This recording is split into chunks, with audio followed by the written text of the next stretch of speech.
Hello friends, मैं Harish Sharma building संचालन channel से एक बार फिर आपके साथ। फ्रेंड्स, कैसे हैं आप लोग? फ्रेंड्स, आज मैं एक छोटी सी वीडियो लेकर के आया हूं। आज मैं ये बताने वाला हूं कि जो 0.75 स्क्वायर एम से 6 स्क्वायर एम तक के जो कॉपर के वायर आते हैं, जो घरों में यूज होते हैं या हाउस वायरिंग में यूज होते हैं, उनकी करंट कैरिंग कैपेसिटी कितनी होती है। फ्रेंड, ये आईएस स्टैंडर्ड के अकॉर्डिंग है, इंडियन स्टैंडर्ड के अकॉर्डिंग है। जैसे जैसे कंपनियों का मेक चेंज होगा, जैसे केईआई, पॉलीकैब, उसमें माइनर डिफरेंस आपको देखने को मिल सकता है, लेकिन लमसम इतना ही होगा। आइए फ्रेंड, वीडियो करते हैं स्टार्ट।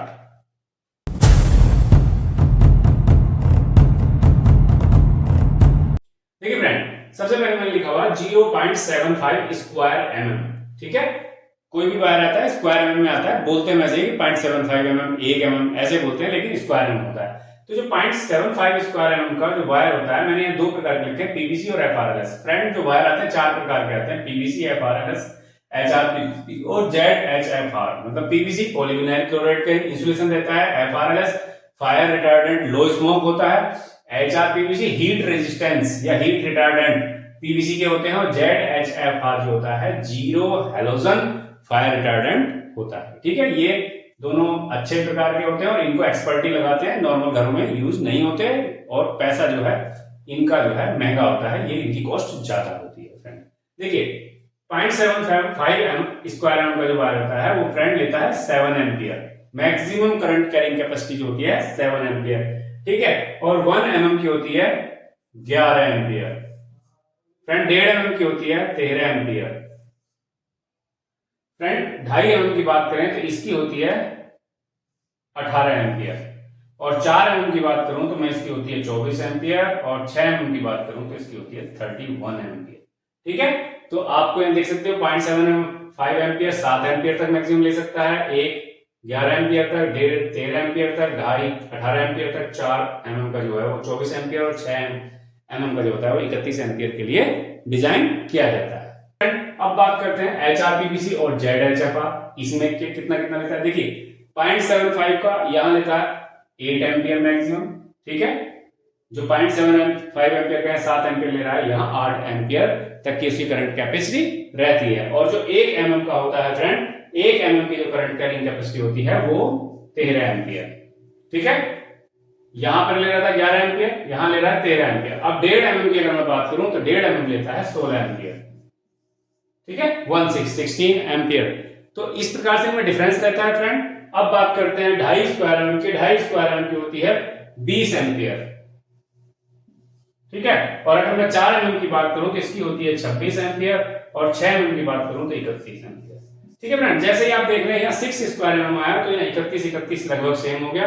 इससे आगे जो भी वायर, वैसे वायर 6 mm तक का ही मैक्सिमम आपको मिलेगा, लेकिन फ्लेक्सिबल कोर ज्यादा भी मिल जाएगा, मगर घरों में जो यूज होता है 6 mm। तो इसके बाद जो होता है वो लगभग सेम चलता है। ठीक है, करंट कैरिंग कैपेसिटी सेम चलती है। लेकिन फ्रेंड एक चीज मैं आपको इसके साथ साथ और बता देना चाहता हूं कि आप देख रहे हो 0.75 एम्पियर का, 0.75 स्क्वायर एम का जो वायर रहता है तो वो 7 एम्पियर लेता है या 8 एम्पियर लेता है। फ्रेंड हम ज्यादातर जो यूज करते हैं कहीं भी, वो ये वाले करते हैं, ये वाले नहीं करते हैं। ये कोई एक्सपर्ट या डिजाइन या कहीं स्पेशल डिमांड होती है तभी ये मंगाए जाते हैं, अदरवाइज नहीं मंगाए जाते हैं, क्योंकि जो जानकारी की कमी के कारण ऐसा होता है, फर्क रेट में भी होता है। ठीक है, तो लेकिन अब देखो फ्रेंड, अगर कोई पूछता है आपको, इंटरव्यू में कोई पूछता है 10 एम्पियर के लिए कितने mm का वायर डालोगे, तो 10 एम्पियर के लिए अगर यहां देख रहे हो तो 10 एम्पियर के लिए 1 mm का, एक पे 11 एम्पियर तक लेगा तो 1 mm का डाल सकता है, या 13 एम्पियर तक लेगा 1.5 mm का डाल सकता है। लेकिन फ्रेंड ऐसा नहीं होता है। आप इंटरव्यू में यही बताओगे कि अगर 10 एम्पियर के लिए वायर डालना है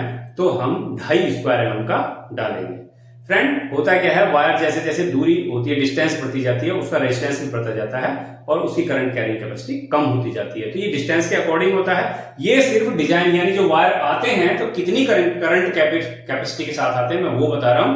हाँ, अगर आपको इसमें ये याद रखना हो कि भाई कितनी करंट के लिए कौन सा वायर डालना है, तो आप मान के चलिए कि हर करंट कैरिंग कैपेसिटी का 60% कर लीजिए तो आपको आइडिया हो जाएगा। ठीक है, मैक्सिमम ये वायर यूज करते हैं 0.75 mm, पौन स्क्वायर mm के लिए 7 एम्पियर मैक्सिमम है, तो 7 6 42, यानी अगर 4 एम्पियर तक का करंट है तो आप इसको डाल सकते हो। अब जैसे 11 तो 11 6 66, यानी 6.5 एम्पियर तक का, 6 6.5 एम्पियर का है तो 1 mm डाल सकते हो। फ्रेंड ऐसे ही 13 का है, यानी 60% लोड के लिए ही हम जो वो लेते हैं, मतलब लगभग 60% लोड इसका कर लीजिए, करंट की जो 60% निकाल लीजिए, उसके अकॉर्डिंग ये वायर डाले जाते हैं। अगर आपसे कोई ये पूछता है कि कितने का वायर डालना है तो करंट ये याद रखिए और उसका 60% कर देंगे तो लगभग आ जाएगा आपको कि इतना डाला जाता है।